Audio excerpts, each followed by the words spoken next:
काश्मीरी खोऱ्यातील काश्मीरी पंडितांच्या समाजाच्या व्यथा आणि कोणापर्यंत न पोहोचणारा त्यांचा आवाज अभिनेते अनुपम खेर यांनी फैलेगा मौन या कवितेतून इतरांसमोर आणला आहे।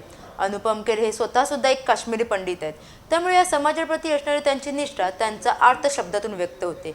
या व्हिडिओबद्दल ANI या वृत्तसंस्थेशी बोलताना अनुपम खेर म्हणाले की 19 जानेवारी हा दिवस साजरा करण्यात येत नसून त्या दिवशी झालेल्या घटनेच्या स्मरणार्थ पुन्हा सर्वांचे लक्ष याकडे वेधण्याचा हा अनोखा मार्ग अवलंबला आहे। ज्यांनी काश्मीरी पंडितांच्या समाजाच्या व्यथा ऐकाव्याशा वाटत नाहीत अशा लोकांपर्यंत त्यांचा आवाज पोहोचवण्याचा हा एक प्रयत्नच आहे।